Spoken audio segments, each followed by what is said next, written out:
I'm not locked in here with you. You're locked in here with me. Hello, everyone, and welcome to another edition of Real Estate Realities with the Rebel Broker. My name's Robert Whitelaw, and I am the Rebel Broker, licensed real estate broker in the state of California, member of the National Association of Realtors.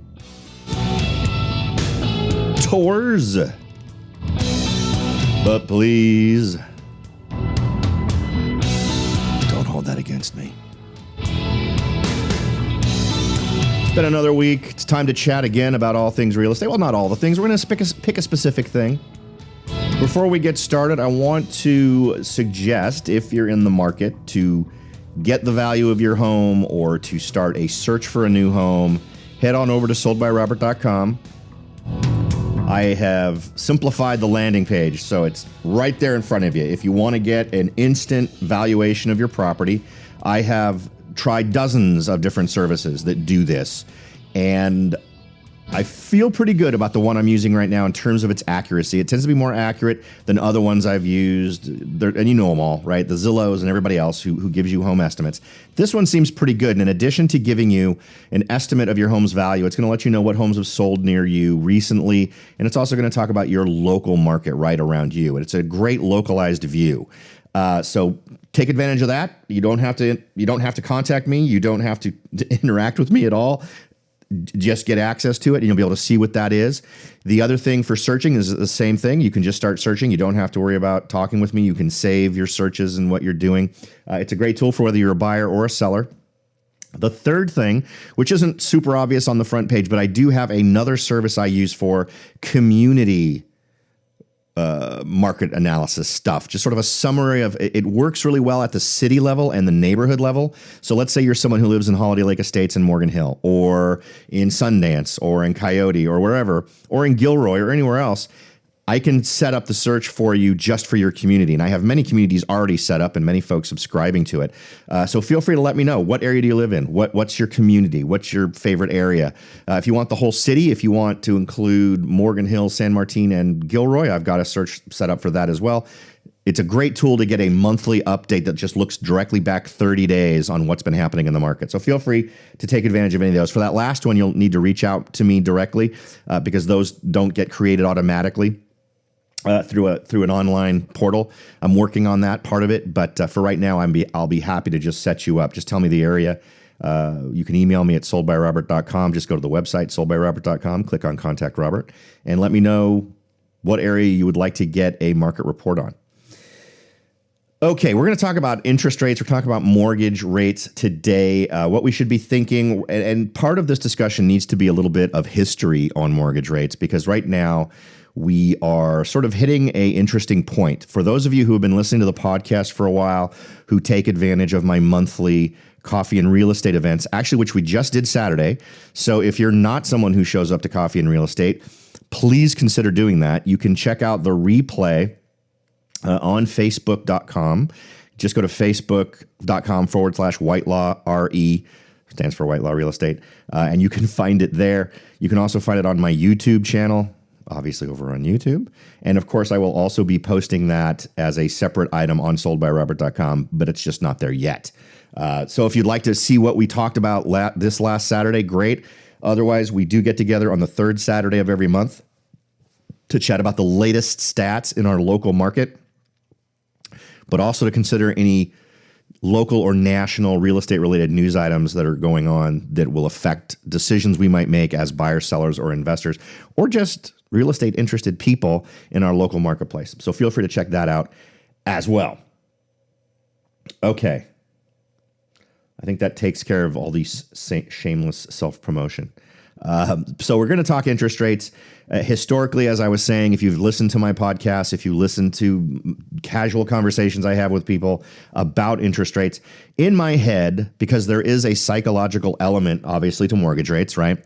The story I like to tell, and I think I even told it on Saturday during the live chat, is way back in the olden days when I first got into real estate, when interest rates finally went below 10%, to buy a home, everyone went nuts. And suddenly every home on inventory sold because everyone thought there is no way we're ever going to see interest rates at 9.9% again. It's just not going to happen.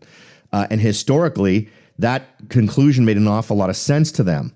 If you think about what was going on with interest rates for folks who lived in the decade leading up to 1990, it was horrible, right? In 1980, let's see, what's the highest one I see here? If I put it right here at the tippy top, 18.2%, or actually 18.44 looks like the peak for a 30-year fixed rate mortgage in 1984.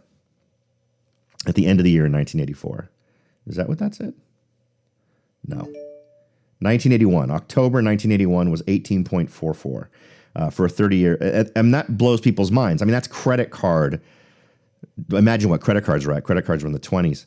But that was the prevailing interest rate. You were going to buy a home for hundreds of thousands of dollars. Well, in 1982, $200,000 house was expensive.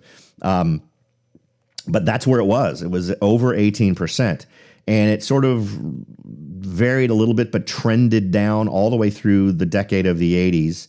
And here we are now where we're not used to interest rates that are above 10%. We're not used to interest rates that are above 5%. But even if you just think about where interest rates were when we saw the big boom, right, leading up to 2006, money was cheap. We were at 5%, 4%, 15-year mortgage were 5.2, 5.9, 6.0. In my head, as I'm finally getting to the point here, psychologically, in my head thought that 5% might be that number where buyers might actually start to react more strongly. I figured anything below 5% and buyers would not modify their buying habits or their searching for a new home based on the idea that they weren't, for the most part, completely pushed to their upper limit in terms of their financing.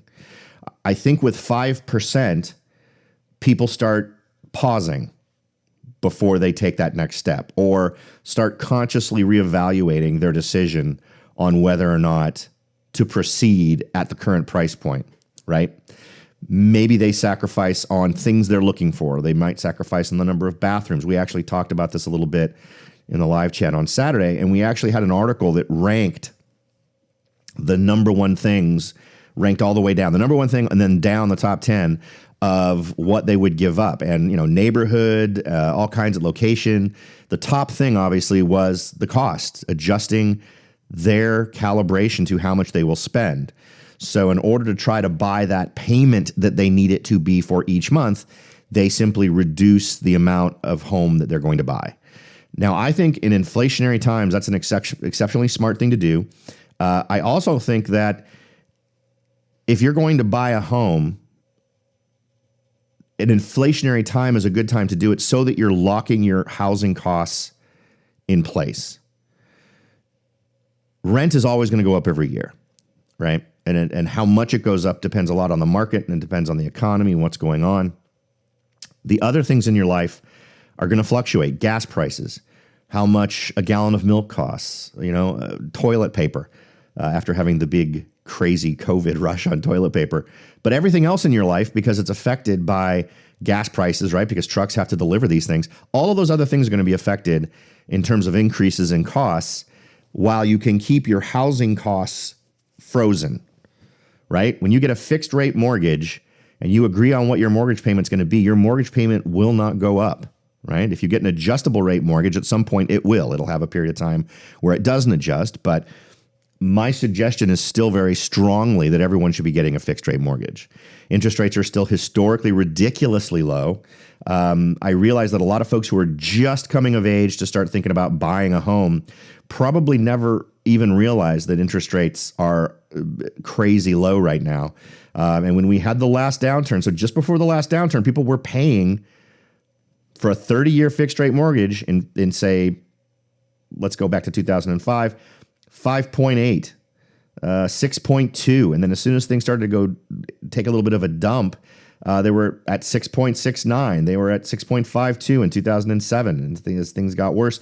And then right after we sort of got out of that, that's when things started to take a dive in terms of mortgage interest rates.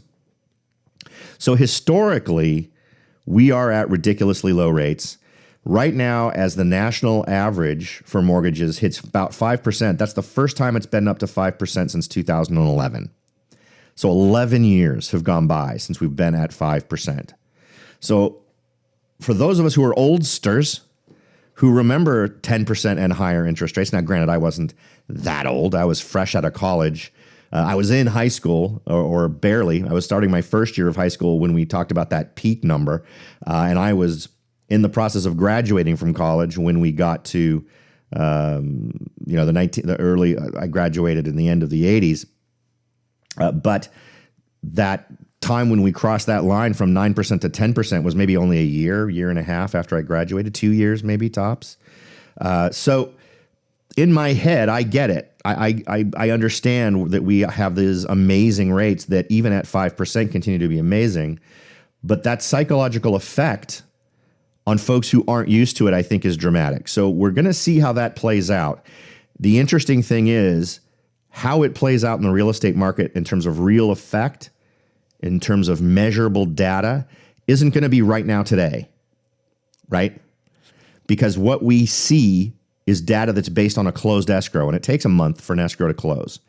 So a lot of the folks who are closing escrow right now locked in their rates a month ago prior to these things going up to 5%. But right now, the folks who started their loans, locked in their loans today, are from 4.8 to 5.2 on interest rates. And it'll be interesting to see from today on. So if we look at the data for April, we're probably not, once April's over and we can look back at the data, we're probably not going to see a huge amount of influence based on interest rates. However, when we look at May, I believe we will. Because all of those homes, all of those purchasing decisions that are being made today in a 5% world are going to close in about 30 days, 2 weeks to 30 days, which puts it all into May. So we'll see how that pans out. My feeling is it is going to have some level of an effect. If interest rates continue to go up, then obviously the impact will be more. But I think that 5% threshold represents a mental number that is going to throw some people off. I think that's a place where people start becoming preoccupied with it. I don't think people were preoccupied at 4.2 or 4.5 or 4.7. But in your head, I think your decision whether or not you're going to buy, whether or not you're going to change how you're going to buy, I think all of those things kick in on a more psychological, a more emotional level. And I think 5%, as I mentioned before in past shows, was sort of that sweet spot where people were likely to do that. So to sort of calibrate ourselves to where we are right now, the 30-year fixed rate mortgage, average 5%. Now, this is national averages, right? It's going to vary based on where you are on your credit rating. If you have great credit in some areas, you're going to get a little bit less than 5%. But the average for the nation averaged 5% with an average 0.8 points, rising from last week's 4.72 average. A year ago, 30-year rates averaged 3.04. So that's just a year ago, 2 percentage points lower approximately. Now, the 15-year fixed rate mortgage averaged 4.17 with an average 0.9 point, rising from last week's 3.91 average. A year ago, 15-year rates averaged 2.35. 5-year hybrid adjustable rate mortgages averaged 3.69 with an average 0.3 point, increasing from last week's 3.56 average. A year ago, 5-year adjustable rate mortgages averaged 2.8. So even higher than a 15-year fixed rate. And Freddie Mac reports average points along with commitment rates to better reflect the total upfront cost of obtaining the mortgage. So given this update to mortgage rates, what should you as a buyer, seller, or investor be thinking? For my buyers out there, I think it is and this was always true. I mean, I always suggest this of my buyers. Take a serious look at your situation. If you are in a place where if you maximize your leverage, meaning you get the largest loan you can possibly get to buy a home, and you will be struggling, don't do that. If you are doing the math on today's numbers, and you will struggle from the first month you buy that home. In other words, you're making ends meet, but you only have an extra $50 a month, something like that. Don't do it. I realize I'm supposed to push you all directly through that door of buying a house, but from a financial standpoint, I honestly, if I'm being perfectly honest about my fiduciary responsibility to clients and being honest as an advisor relating to real estate, I suggest you build a bigger buffer for yourself because I don't see inflation slowing down soon. Which means the math you're doing today is going to be no good in a couple of months. And that $50 could get eaten up really quickly by the cost of everything else going up. And that is setting, and in a selfish standpoint, that's what people were doing when we had the big downturn last time. And if we get ourselves in a position where people start having to make really hard decisions about what bills they are or are not going to pay, because they simply don't have enough cash to deal with them anymore, that is the stage that sets a disastrous outcome for real estate, right? Because what do you start doing? You can't really stop paying the power bill, right? You can't stop paying the water bill. You need water, because that stuff will get turned off, right? You don't pay your power bill, the power gets turned off. I remember as a kid when I started renting my first house, I don't know how I missed a power bill, but literally they just came out and turned that stuff off and it was done. So don't let that be you, and you won't, right? Those are the decisions you'll make. So what would you stop paying first? Would it be your car payment? Well, probably not, because again, there are people out there whose job it is to come and reclaim that and simply take it.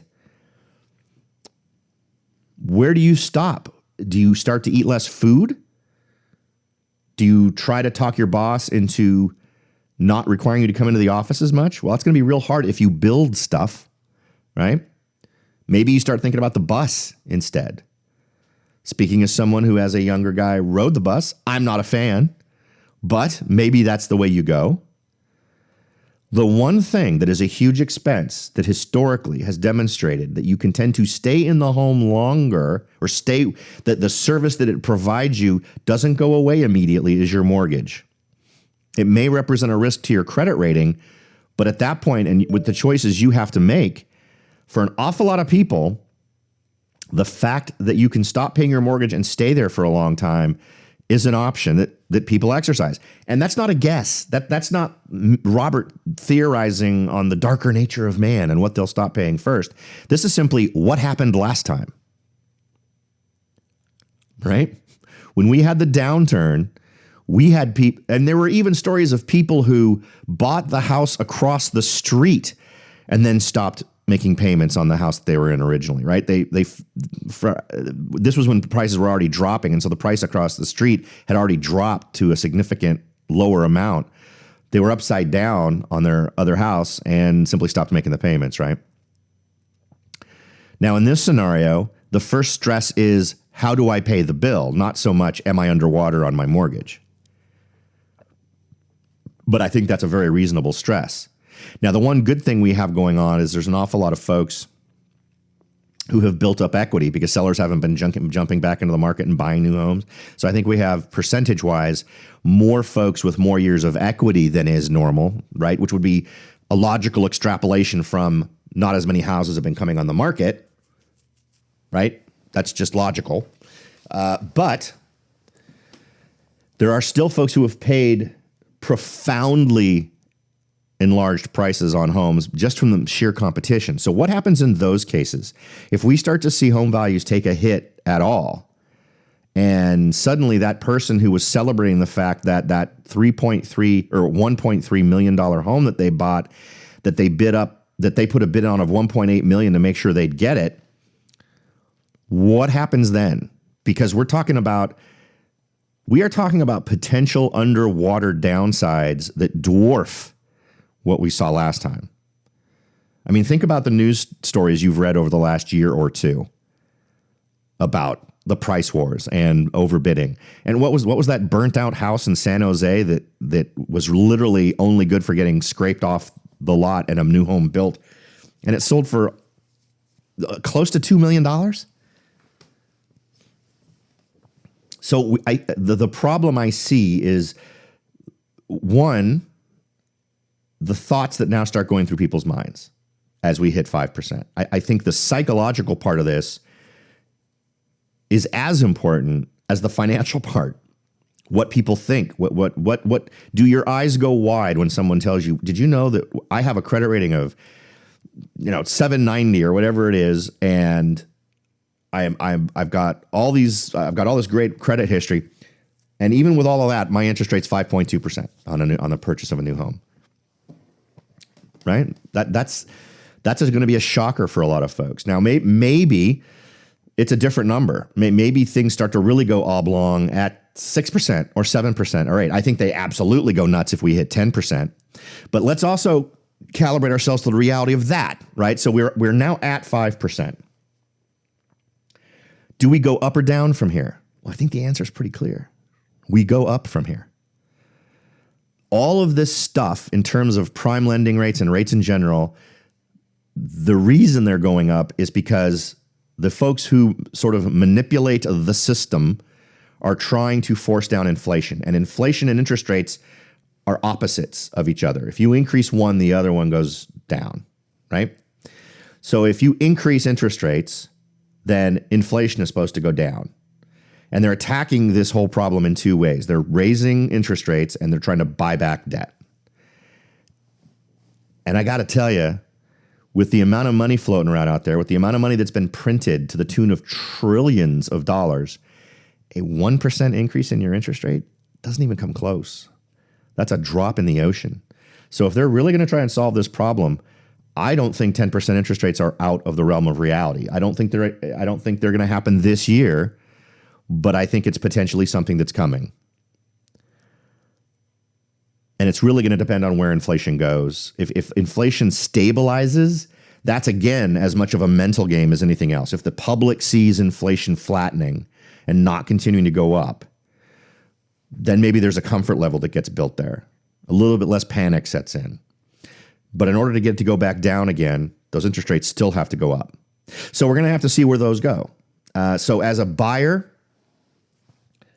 I don't think you kick yourself for buying a home at an interest rate between 4.8 and 5.5 or even 6. I think that we're likely to see higher than that coming. I think there will come a time where people go, wow, I really wish I had made that home purchase when it was at 5.4%. But in the logic of that, I also need you buyers to think to yourself, I need a better buffer. I am approved for a $1.2 million home. I am not going to spend $1.2 million on a home. Now, that all needs to be a very personal decision. How secure is your job? How much at the end of the month do you have? How much elbow room do you have financially to move forward? And I think that's obviously going to be a very personal decision for each person as you work out your finances. So don't overextend. That's my watchword for my buyers. Don't overextend. If you're approved for 1.2, see if you can't find something at 900. Right? As we move into this period of time, also be mindful that we're likely going to see a little bit less stress in terms of being a buyer. Now, I'm not going to try to paint a picture that buyers are suddenly going to be in the driver's seat this year. I don't think that's true. But I think the competition rate's going to go down a little bit. And it also depends on what level you're shopping at. Now, if you're shopping at the higher end, I think you're going to find less competition there, which I realize is almost an argument for spending more. But I still want you to keep that buffer zone that you need. But I think that sellers are going to have to adjust to this market by lowering their prices. I think at the higher end, and I'm not talking about, say, average price plus a couple $100,000. I'm talking at probably average price. The average price right now is $1.5 million. And I think that what we're going to see is a softening at, like, say, the $2 million range, because simply people are going to be adjusting their buying practices down, so there are fewer people buying at that price point.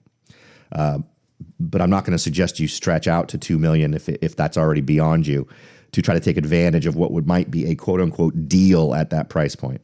I don't think that would be a deal for you. Now, for my sellers,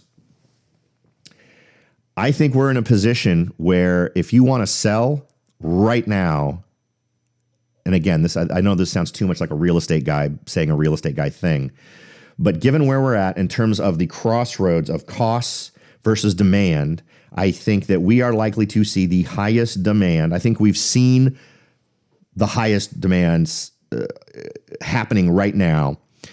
And I think that the only financial pressures that are in the system right now that are being pushed by the folks who can push this stuff involves things that will reduce the number of buyers for your home and potentially reduce the amount you can get. I don't think this is something that's going to happen this weekend. I don't think you have to get into contract before Monday. But I do think before the end of this year, if you were thinking about listing and selling next year, I think it would probably be smarter to do it this year. Just move your plans up a year. If you're not planning to sell for more than 3 or 4 years, don't worry about it. Right? You're not going to make or lose money until you actually sell the house. You may see your home value fluctuate, but you can simply pick your time for when the market makes some changes and goes a different direction, because it always does, right? We've all seen that the market makes direction changes. Now, for my investors, the investor world has always been a little bit different. A lot of folks use hard money in the investing world, but if you're one of those investors that's using more conventional financing, I think this re-emphasizes the need for you to really be focusing on the bang for the buck. And for me, that's multifamily. So if you're an investor and you're a starting out investor, I'm going to again recommend you consider house hacking, where you get yourself a duplex or a triplex or a quad, and you live in one of the units and rent out the others so that you can take advantage of home financing, right? Since you'd be a resident there, it'd be your primary residence, you're going to get preferred financing. Because if you're going to go the other way, you're going to be paying 6, 7, 8%, 9%, 10% already as an investor for some of those kinds of properties if you don't live in them. But I think it's a great way to start your real estate empire. I think it's a great way to make things happen. And if you're a seasoned investor, if you've been buying for a while, you probably don't need advice from me. But again, I think the right marketplace to go to is multifamily, because there the argument is less emotional. It's about the numbers. And if you're negotiating a price on a multifamily unit, you're throwing out interest rates, you're throwing out inflation, you're throwing out these factors that feed into whether or not it's a good business decision. And if the numbers don't work, the numbers don't work. There's a lot less emotion in most cases in a multifamily. So if you're approaching negotiation from strictly fact-based stuff, I think you're more likely to win in those scenarios. And I am seeing longer times on market for multifamily units. So I think it also represents a sweet spot for you folks. Okay. I hope we covered everything relating to what's happening with interest rates right now. I think given the volatility of interest rates right now, I will give you in each podcast just a quick rundown of what interest rates are doing. And what I'll do is I'll pull up the tool I tend to use every week and just put in the local information that applies to me and tell you what I would get as an interest rate for a loan right now. We can talk about mortgages and refis if folks are interested in that, but this will let us calibrate to where things are going in terms of interest rates. All right, folks, I hope that this has been good information for you. The goal is always to leave more value on the table than you've invested in time. I hope we've achieved that. Again, find all my good and awesome stuff over at soldbyrobert.com. You can also check me out on Facebook for our monthly coffee and real estate, where we will enjoy a good cup of coffee and some good conversation and take your questions live as we move through the morning, and hopefully find answers and do some explorations and maybe even a little research live right there. We did one for a listener last month who wanted to ask some questions about Salinas. So I'm happy to help anybody who comes along and asks some questions. All right, again, thanks for listening, and I will talk to you all next time.